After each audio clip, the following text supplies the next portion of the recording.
buenas. La Fórmula 1 pues llega ya a su fin en esta temporada de 2020 en el circuito de Yas Marina para el Gran Premio de Abu Dhabi. Así que, pues como siempre, toca hacer un análisis de este circuito. En el vídeo de hoy vamos a ver características fundamentales de este circuito con freno, aceleración, el propio trazado, un montón de cosas así.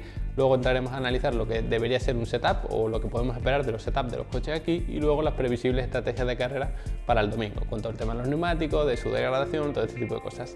Así que bueno, si empezamos con las características del circuito, ¿no? Rápidamente, pues lo primero que hay que valorar yo creo que es la propia longitud del circuito. Son poco más de 5,5 km, lo que lo coloca pues entre uno de los circuitos pues más largos, ¿no? De un calendario habitual, o al menos el que teníamos el año pasado, que como siempre digo, pues nos sirve para poner un poco mejor en referencia los trazados que tenemos, porque bueno, este año ha sido todo un poco extraño con diferentes circuitos que a lo mejor no suelen estar. Entonces bueno, yo creo que para ponerlo en un contexto un poco más apropiado, pues mejor tomamos la referencia del año pasado. Entonces, como digo, es un circuito bastante largo, pero la distancia hasta la primera curva es bastante corta, son poco más de 300 metros. Además, esta frenada de la primera curva se hace con muro interior y muro exterior, aunque luego por suerte pues tenemos una zona exterior que ya es, bueno, digamos que tenemos asfalto. Sí es verdad que tiene como unas franjas azules, ¿no? Que bueno, en el análisis de mañana ya veremos cómo se traza esta primera curva, pero si te vas largo pues tienes estas franjas azules que lo que hacen es ralentizar un poco el coche, no excesivamente, pero bueno, sí que afectan un poco. Pero bueno, mejor tener esa zona, ¿no? Si te tienes que ir fuera,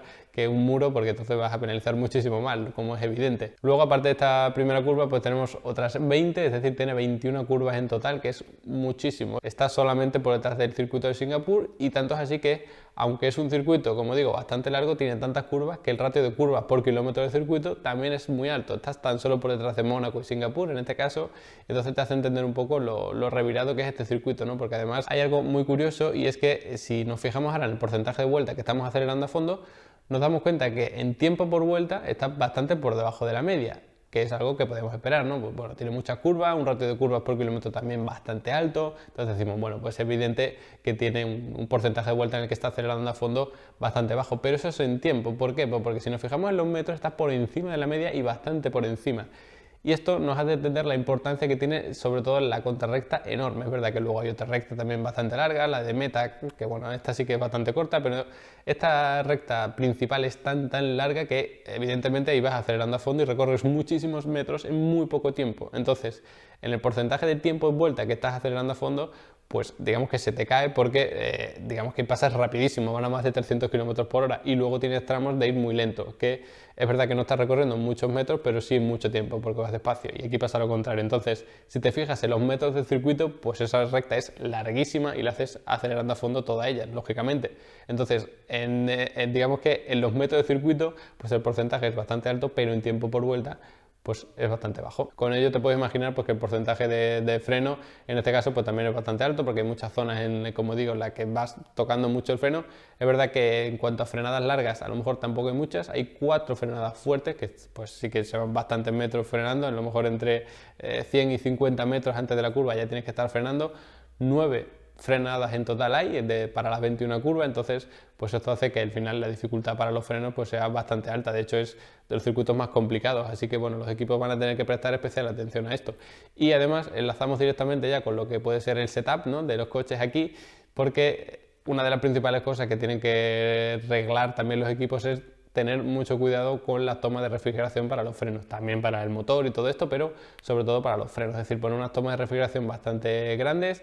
Si tienes que sacrificar a lo mejor una décima por vuelta o lo que sea, pues lo haces, porque como tengas problemas con los frenos, entonces sí que vas a tener que abandonar, el coche va a empezar a frenar peor, puede que salgan incluso ardiendo, así que bueno, ahí ya vas a perder muchísimo más que si solo tuvieses que perder una décima o 2 por vuelta. Aunque bueno, lógicamente pues también depende de lo que haya en juego, ¿no? Si sabes que perdiendo 2 décimas por vuelta no vas a conseguir a lo mejor escalar una posición en el campeonato de pilotos, de constructores, ¿no?, que están estos dos también bastante apasionantes en cuanto a la zona media, ¿no?, entre bueno, los pilotos de Racing Point, de Renault, de McLaren, todo esto está bastante apretado. Pues bueno, pues si sabes que tienes que arriesgar porque no te queda otra, pues entonces lo puedes hacer, pero que las tomas de refrigeración pues sean bastante amplias es lo recomendable. Luego, en cuanto al downforce o a la carga aerodinámica, pues se estima más bien baja, ¿no?, porque es verdad que bueno, pues tiene muchísimas curvas, una densidad de curva también muy alta, entonces dice, pues bueno, si la densidad de curva es tan alta, vamos a poner mucha carga aerodinámica, porque la carga es lo que nos permite hacer rápido estas curvas, ¿no? Pero como hemos visto, se pasa muchísimo tiempo en esa, o al menos hay muchísimos metros de esa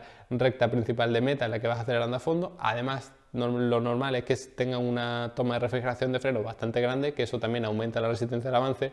Entonces, si pones mucha carga aerodinámica, vas a perder excesivo tiempo probablemente en esta zona. Así que, bueno, vas a perder tiempo ya, digamos que en propio tiempo por vuelta, en propio rendimiento, pero luego en carrera, cuando tengas que adelantar, tengas que defenderte, todo este tipo de cosas, pues en esta recta te van a pasar como aviones. Así que normalmente se recomienda un downforce bastante bajo. Y no solo esto, sino que se recomienda un coche más bien sobrevirador, por el tipo de curva y demás. Entonces eso hace que el coche sea muy inestable. Con baja carga aerodinámica en muchas curvas y un coche sobrevirador, es decir, que tienda a enroscarse, pues es muy habitual ver trompo, coches que son muy difíciles de controlar, incluso que se van largos intentando corregir trazada, todo este tipo de cosas es bastante habitual en este circuito. ¿Y por qué se recomienda un coche más bien sobrevirador? Pues porque tienes curvas de pisar el freno, dar un toque y tirarte. Incluso las frenadas largas tienes que tirarte, digamos que con mucha brusquedad al interior de las curvas. No son curvas de fluir, no son curvas de muy abiertas, de velocidad muy alta, sino que son de velocidad media, de velocidad baja, y en las que tienes que hacerlo lo más rápido posible. Entonces, si tienes un coche sobrevirador, lo que significa que el coche es muy fácil girarlo, meterlo en curva. Así que, pues bueno, puedes a lo mejor ahorrarte algunos metros en las 9 frenadas que hay. Es más fácil, como digo, pues tirarte al interior de la curva, no penalizar, no tener que levantar tanto, puedes acelerar un poquito antes, todo este tipo de cosas pues te benefician en este tipo de curvas. Así que, pues lo normal es que se recomiende un coche más bien sobrevirador. Luego ya por último, pues muy importante el balance de freno, por supuesto, que el piloto esté con las cosas claras en cuanto a las frenadas, ¿no? Que es verdad que la Fórmula 1 actual, pues el piloto puede controlar el balance de freno en cada momento sin ningún problema, pero eso no quita que el balance de freno o la configuración del coche en sí pues deba ser la correcta. Muy importante la frenada, que esté bien equilibrado el coche, que en cada momento el piloto sepa adaptarse, tanto cuando el neumático está en frío, cuando está en caliente, cuando está en desgastado, cuando vas consumiendo combustible, todo este tipo de cosas, muy importante que mantengan bien el balance de freno. Y luego la tracción también es importante, quizá no tanto como en Bahrein, ¿no? Que era fundamental, pero aquí pues también tiene su cierta importancia. Y luego ya por último pues nos toca repasar las estrategias de carrera, ¿no? Para tener ya casi todos los conceptos afianzados. Como digo, pues solo faltaría el vídeo de mañana para analizar el pilotaje en cada curva, pero en el vídeo de hoy lo último ya son las estrategias de carrera. Es un circuito con unas cargas laterales medias, que bueno, yo las estimaría más bien en baja o media baja, porque el primer sector sí que tienes esas curvas enlazadas, las 2, 3, 4 que son bastante rápidas, incluso la 1, pero es un circuito más bien de curvas de velocidad media o de velocidad baja, entonces eso hace que las cargas laterales no sean excesivas. Sí es verdad que tenemos mucha frenada, pero el estrés al final en general no es muy elevado, ni teniendo en cuenta el estrés longitudinal y lateral, se te queda un estrés bastante medio-bajo, así que no hay mucho desgaste. La abrasión del propio asfalto tampoco es excesivamente grande, así que al final es un circuito en el que no se degradan demasiado los neumáticos. De hecho, Pirelli trae aquí la gama más blanda, C5, C4 y C3, así que no creo que haya aquí problemas de desgaste. Entonces, bueno, pues viendo esto, podrías pensar, pues bueno, pues todo el mundo hace una parada y se ha acabado. Sí, pero es verdad que en el pit lane, que es muy corto, de los más cortos de un calendario habitual, una vez más, pues se pierde muy poco tiempo. Debería estar en torno a unos 19 segundos, que es muy poco, con cambio de neumático. En otro circuito, pues lo más habitual son a lo mejor 22, 23 o 24 segundos en el peor de los casos, pero aquí son 19. Entonces, si te puedes ahorrar o sabes que entrando en pit lane ya vas a perder a lo mejor 4 segundos menos de lo habitual, en una vuelta muy larga, pues eso a lo mejor te hace replantearte la estrategia. El año pasado hubo un dominio absoluto del neumático duro, también hubo pilotos que intentaron 2 paradas, no fue la estrategia más común ni la mejor probablemente, pero bueno, sí que hubo pilotos que lo intentaron, ¿no? Como sabes que vas a perder menos tiempo de lo habitual cambiando neumáticos y además si lo tienes en cuenta respecto al porcentaje de tiempo de una vuelta, pues es aún menor porque las vueltas son bastante largas, pues bueno, eso te da juego a lo mejor a intentar estrategias diferentes. Entonces, bueno, pues quizá quien salga con el neumático blando, porque ha pasado Q3 con él, o sea, entre lo que tenga a lo mejor entre los puestos 10 y 7 o 10 y 8, más o menos así, pues a lo mejor sí que intentan 2 paradas para intentar cosas diferentes, pero quien pueda salir con el medio, probablemente pasando de medio a duro, lleguen hasta el final. A no ser que ese neumático duro no funcione, sea muy lento, no se caliente, lo que sea, que también puede pasar, pues entonces a lo mejor sí que por ahí hay otros pilotos que intentan 2 paradas utilizando más el blando y demás, pero bueno, yo creo que la estrategia más común o a lo mejor será utilizar el medio y luego el duro, o incluso intentar pasar de blando a duro, veremos si alguien es capaz de hacerlo. Y por supuesto, quienes salgan de la mitad de la parrilla de abajo y pueden salir con el duro, a lo mejor también lo intentan. Lo que pasa es que en las primeras vueltas vas a penalizar muchísimo porque ese neumático al principio está muy frío, muy complicado meterlo en temperatura y vas a perder mucho tiempo. Así que, bueno, yo creo que puede estar interesante la estrategia de carrera, sobre todo al principio cuando veamos con qué neumático sale cada uno. Así que nada, este ha sido el análisis del circuito de Yas Marina, del Gran Premio de Abu Dhabi, al menos la primera parte, porque la segunda la subiremos mañana, analizando analizando cada una de las curvas, cómo se trazan, cuáles son los pequeños trucos, ¿no?, para optimizar los tiempos por vuelta y demás.